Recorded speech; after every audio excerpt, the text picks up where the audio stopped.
Obviously, we can't guarantee a fire is going to happen, but we can give you a pretty good idea of what it's going to look like if it does. It's evening, and everyone's gone home.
The fire you've just seen was very real, even if the office wasn't.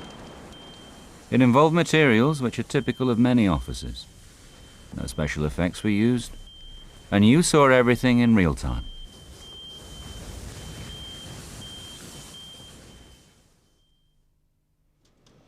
But of course our fire was no accident.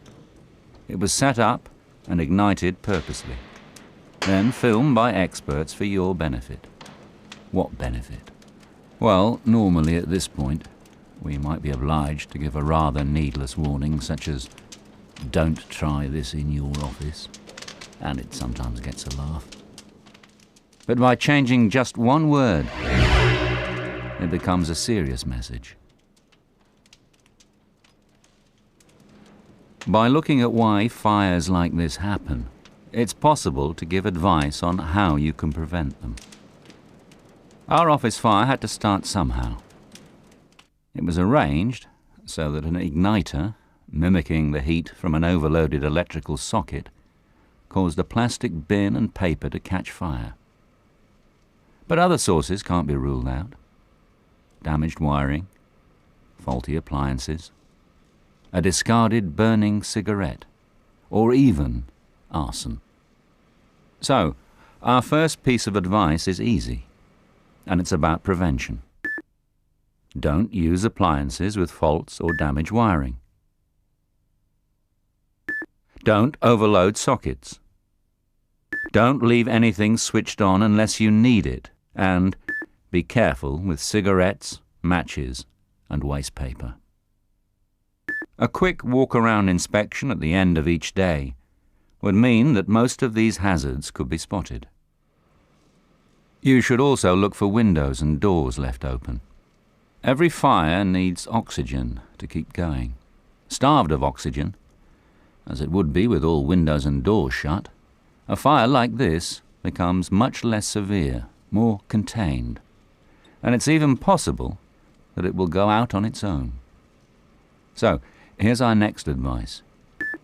Make sure windows and doors are shut when everyone's gone home. The people using our office haven't been too careful, as you can see. And after only 60 seconds from the first flame, a fire has taken hold. Although if anyone happened to pass the office, they probably wouldn't notice the fire.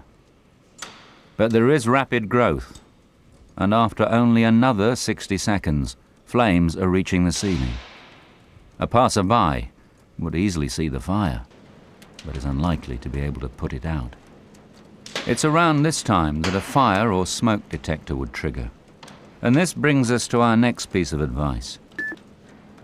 Make sure your office has detectors installed that not only have an alarm, but which are part of an automated system which calls the fire brigade. You can see by the speed and intensity of the fire how important early firefighting is, especially when you realize what's happening above our office. Flames have penetrated the ceiling tiles into the void above, where there may be other materials which could transmit the fire. The risk to other parts of the building, perhaps housing other businesses, is obvious. The potential for damage and loss, huge. It's still only 3 to 4 minutes since our fire started, and the severity of heat being generated can be seen by the smouldering and then spontaneous combustion of objects in the room. Watch the desktop.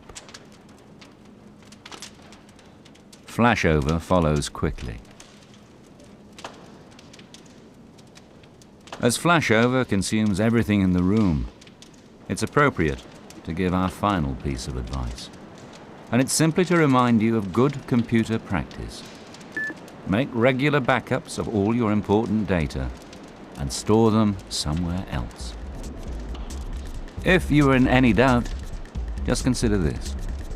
Home Office records show that about a third of businesses which experience a major disaster, including a fire, fail within a year. Which is where we came in.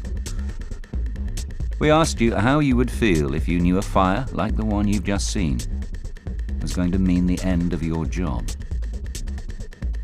Obviously, you'd feel pretty bad. But it doesn't have to happen. By taking on board the advice we've given you, you could be saving your job and the company. Are you up for it?